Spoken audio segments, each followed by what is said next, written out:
Chapter 7. It was a bitter winter. The stormy weather was followed by sleet and snow, and then by a hard frost which did not break till well into February. The animals carried on as best they could with the rebuilding of the windmill, well knowing that the outside world was watching them and that the envious human beings would rejoice and triumph if the mill were not finished on time. Out of spite, the human beings pretended not to believe that it was Snowball who had destroyed the windmill. They said that it had fallen down because the walls were too thin. The animals knew that this was not the case. Still, it had been decided to build the walls 3 feet thick this time instead of 18 inches as before, which meant collecting much larger quantities of stone. For a long time, the quarry was full of snowdrifts and nothing could be done. Some progress was made in the dry, frosty weather that followed, but it was cruel work, and the animals could not feel so hopeful about it as they had felt before. They were always cold, and usually hungry as well. Only Boxer and Clover never lost heart. Squealer made excellent speeches on the joy of service and the dignity of labor, but the other animals found more inspiration in Boxer's strength and his never-failing cry of, "I will work harder." In January, food fell short. The corn ration was drastically reduced, and it was announced that an extra potato ration would be issued to make up for it. Then it was discovered that the greater part of the potato crop had been frosted in the clamps, which had not been covered thickly enough. The potatoes had become soft and discolored, and only a few were edible. For days at a time, the animals had nothing to eat but chaff and mangles. Starvation seemed to stare them in the face. It was vitally necessary to conceal this fact from the outside world. Emboldened by the collapse of the windmill, the human beings were inventing fresh lies about Animal Farm. Once again, it was being put about that all the animals were dying of famine and disease, and that they were continually fighting among themselves and had resorted to cannibalism and infanticide. Napoleon was well aware of the bad results that might follow if the real facts of the food situation were known, and he decided to make use of Mr. Whymper to spread a contrary impression. Hitherto, the animals had had little or no contact with Whymper on his weekly visits. Now, however, a few selected animals, mostly sheep, were instructed to remark casually in his hearing that rations had been increased. In addition, Napoleon ordered the almost empty bins in the store shed to be filled nearly to the brim with sand, which was then covered up with what remained of the grain and meal. On some suitable pretext, Whymper was led through the store shed and allowed to catch a glimpse of the bins. He was deceived and continued to report to the outside world that there was no food shortage on Animal Farm. Nevertheless, towards the end of January, it became obvious that it would be necessary to procure some more grain from somewhere. In these days, Napoleon rarely appeared in public, but spent all his time in the farmhouse, which was guarded at each door by fierce-looking dogs. When he did emerge, it was in a ceremonial manner, with an escort of 6 dogs who closely surrounded him and growled if anyone came too near. Frequently, he did not even appear on Sunday mornings, but issued his orders through one of the other pigs, usually Squealer. One Sunday morning, Squealer announced that the hens, who had just come in to lay again, must surrender their eggs. Napoleon had accepted, through Whymper, a contract for 400 eggs a week. The price of these would pay for enough grain and meal to keep the farm going till summer came on and conditions were easier. When the hens heard this, they raised a terrible outcry. They had been warned earlier that this sacrifice might be necessary, but had not believed that it would really happen. They were just getting their clutches ready for the spring sitting, and they protested that to take the eggs away now was murder. For the first time since the expulsion of Jones, there was something resembling a rebellion. Led by 3 young black Minorca pullets, the hens made a determined effort to thwart Napoleon's wishes. Their method was to fly up to the rafters and there lay their eggs, which smashed to pieces on the floor. Napoleon acted swiftly and ruthlessly. He ordered the hens' rations to be stopped and decreed that any animal giving so much as a grain of corn to a hen should be punished by death. The dogs saw to it that these orders were carried out. For 5 days the hens held out, then they capitulated and went back to their nesting boxes. 9 hens had died in the meantime. Their bodies were buried in the orchard, and it was given out that they had died of coccidiosis. Whymper heard nothing of this affair, and the eggs were duly delivered, a grocer's van driving up to the farm once a week to take them away. All this while no more had been seen of Snowball. He was rumored to be hiding on one of the neighboring farms, either Foxwood or Pinchfield. Napoleon was by this time on slightly better terms with the other farmers than before. It happened that there was in the yard a pile of timber which had been stacked there 10 years earlier when a beech spinney was cleared. It was well seasoned, and Whymper had advised Napoleon to sell it. Both Mr. Pilkington and Mr. Frederick were anxious to buy it. Napoleon was hesitating between the two, unable to make up his mind. It was noticed that whenever he seemed on the point of coming to an agreement with Frederick, Snowball was declared to be hiding in Foxwood, while, when he inclined toward Pilkington, Snowball was said to be at Pinchfield. Suddenly, early in the spring, an alarming thing was discovered. Snowball was secretly frequenting the farm by night. The animals were so disturbed that they could hardly sleep in their stalls. Every night, it was said, he came creeping in under cover of darkness and performed all kinds of mischief. He stole the corn, he upset the milk pails, he broke the eggs, he trampled the seed beds, he gnawed the bark off the fruit trees. Whenever anything went wrong, it became usual to attribute it to Snowball. If a window was broken or a drain was blocked up, someone was certain to say that Snowball had come in the night and done it. And when the key of the store shed was lost, the whole farm was convinced that Snowball had thrown it down the well. Curiously enough, they went on believing this even after the mislaid key was found under a sack of meal. The cows declared unanimously that Snowball crept into their stalls and milked them in their sleep. The rats, which had been troublesome that winter, were also said to be in league with Snowball. Napoleon decreed that there should be a full investigation into Snowball's activities. With his dogs in attendance, he set out and made a careful tour of inspection of the farm buildings, the other animals following at a respectful distance. At every few steps, Napoleon stopped and snuffed the ground for traces of Snowball's footsteps, which, he said, he could detect by the smell. He snuffed in every corner, in the barn, in the cowshed, in the hen houses, in the vegetable garden, and found traces of Snowball almost everywhere. He would put his snout to the ground, give several deep sniffs, and exclaim in a terrible voice, "Snowball! He has been here! I can smell him distinctly." And at the word Snowball, all the dogs let out blood-curdling growls and showed their side teeth. The animals were thoroughly frightened. It seemed to them as though Snowball were some kind of invisible influence, pervading the air about them and menacing them with all kinds of dangers. In the evening, Squealer called them together, and with an alarmed expression on his face told them that he had some serious news to report. "Comrades," cried Squealer, making little nervous skips, "a most terrible thing has been discovered. Snowball has sold himself to Frederick of Pinchfield Farm, who is even now plotting to attack us and take our farm away from us. Snowball is to act as his guide when the attack begins.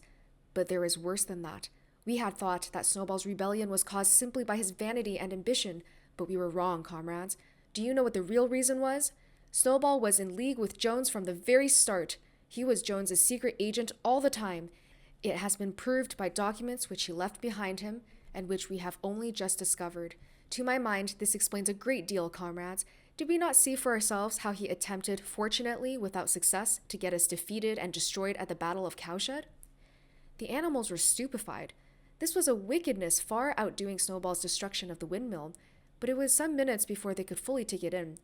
They all remembered, or thought they remembered, how they had seen Snowball charging ahead of them at the Battle of the Cowshed, how he had rallied and encouraged them at every turn, and how he had not paused for an instant even when the pellets from Jones's gun had wounded his back. At first, it was a little difficult to see how this fitted in with his being on Jones's side. Even Boxer, who seldom asked questions, was puzzled. He lay down, tucked his forehoofs beneath him, shut his eyes, and with a hard effort managed to formulate his thoughts. "I do not believe that," he said. "Snowball fought bravely at the Battle of the Cowshed. I saw him myself. Did we not give him Animal Hero First Class immediately afterwards?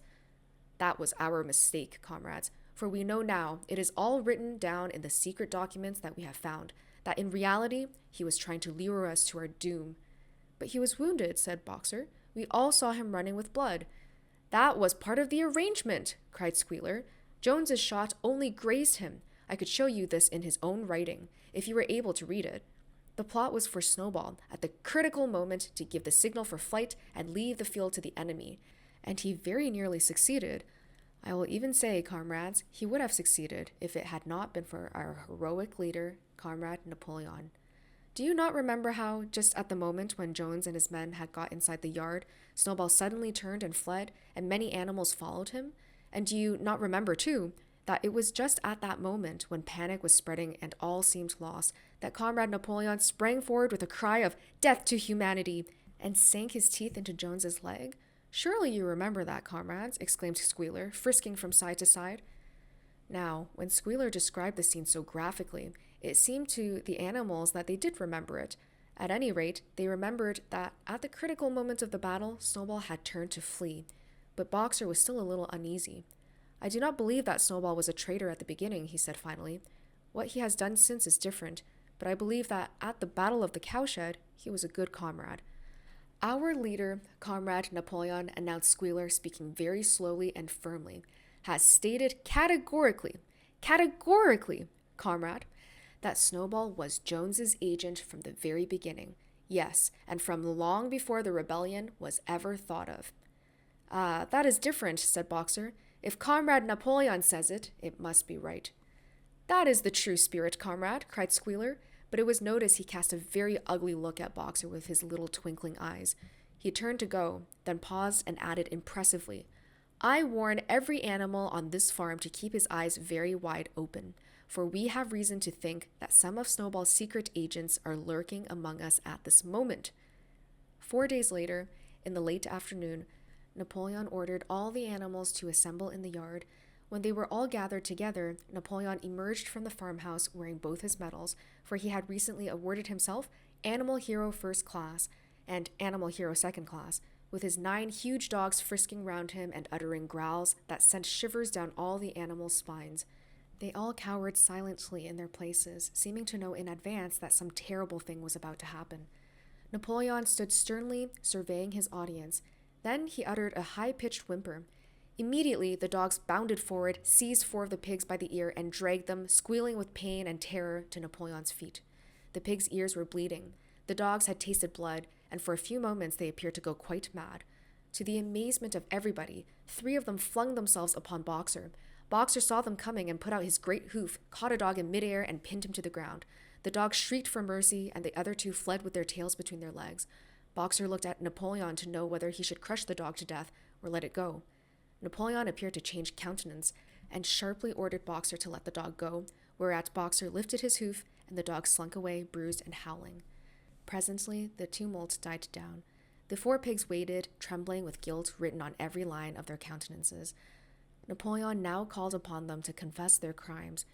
They were the same 4 pigs as had protested when Napoleon abolished the Sunday meetings. Without any further prompting, they confessed that they had been secretly in touch with Snowball ever since his expulsion, that they had collaborated with him in destroying the windmill, and that they had entered into an agreement with him to hand over Animal Farm to Mr. Frederick. They added that Snowball had privately admitted to them that he had been Jones's secret agent for years past. When they had finished their confession, the dogs promptly tore their throats out, and in a terrible voice, Napoleon demanded whether any other animal had anything to confess. The 3 hens, who had been the ringleaders in the attempted rebellion over the eggs, now came forward and stated that Snowball had appeared to them in a dream and incited them to disobey Napoleon's orders. They too were slaughtered. Then a goose came forward and confessed to having secreted 6 ears of corn during the last year's harvest and had eaten them in the night. Then a sheep confessed to having urinated in the drinking pool, urged to do this, so she said, by Snowball, and 2 other sheep confessed to having murdered an old man, an especially devoted follower of Napoleon, by chasing him round and round a bonfire when he was suffering from a cough. They were all slain on the spot. And so the tale of confessions and executions went on until there was a pile of corpses lying before Napoleon's feet, and the air was heavy with the smell of blood, which had been unknown there since the expulsion of Jones. When it was all over, the remaining animals, except for the pigs and dogs, crept away in a body. They were shaken and miserable. They did not know which was more shocking, the treachery of the animals who had leagued themselves with Snowball, or the cruel retribution they had just witnessed. In the old days, there had often been scenes of bloodshed equally terrible, but it seemed to all of them that it was far worse now that it was happening among themselves. Since Jones had left the farm, until today, no animal had killed another animal. Not even a rat had been killed. They had made their way onto the little knoll where the half-finished windmill stood, and with one accord they all lay down as though huddling together for warmth. Clover, Muriel, Benjamin, the cows, the sheep, and a whole flock of geese and hens. Everyone, indeed, except the cat, who had suddenly disappeared just before Napoleon ordered the animals to assemble. For some time nobody spoke. Only Boxer remained on his feet. He fidgeted to and fro, swishing his long black tail against the sides, and occasionally uttering a little whinny of surprise. Finally he said, "I do not understand it. I would not have believed that such things could happen on our farm." It must be due to some fault in ourselves. The solution, as I see it, is to work harder. From now onwards, I shall get up a full hour earlier in the mornings." And he moved off at his lumbering trot and made for the quarry. Having got there, he collected 2 successive loads of stone and dragged them down to the windmill before retiring for the night. The animals huddled about Clover, not speaking. The knoll where they were lying gave them a wide prospect across the countryside. Most of Animal Farm was within their view. The long pastures stretching down to the main road, the hayfields, the spinney, the drinking pool, the plowed fields where the young wheat was thick and green, and the red roofs of the farm buildings with the smoke curling from the chimneys. It was a clear spring evening. The grass and the bursting hedges were gilded by the level rays of the sun. Never had the farm, and with a kind of surprise they remembered that it was their own farm, every inch of it their own property, appeared to the animals so desirable a place. As Clover looked down the hillside, her eyes filled with tears. If she could have spoken her thoughts, it would have been to say that this was not what they had aimed at when they had set themselves years ago to work for the overthrow of the human race. These scenes of terror and slaughter were not what they had looked forward to on that night when Old Major first stirred them to rebellion. If she herself had had any picture of the future, it had been of a society of animals set free from hunger and the whip, all equal, each working according to his capacity, the strong protecting the weak, as she had protected the lost brood of ducklings with her foreleg on the night of Major's speech. Instead, she did not know why, they had come to a time when no one dared to speak his mind, when fierce, growling dogs roamed everywhere, and when you had to watch your comrades torn to pieces after confessing to shocking crimes. There was no thought of rebellion or disobedience in her mind. She knew that, even as things were, they were far better off than when they had been in the days of Jones, and that before all else it was needful to prevent the return of the human beings. Whatever happened, she would remain faithful, work hard, carry out the orders that were given to her, and accept the leadership of Napoleon. But still, it was not for this that she and all the other animals had hoped and toiled. It was not for this that they had built the windmill and faced the bullets of Jones's gun. Such were her thoughts, though she lacked the words to express them. At last, feeling this to be in some way a substitute for the word she was unable to find, she began to sing Beasts of England. The other animals sitting round her took it up, and they sang it 3 times over, very tunefully, but slowly and mournfully, in a way they had never sung it before. They had just finished singing it for the 3rd time when Squealer, attended by 2 dogs, approached them with the air of having something important to say.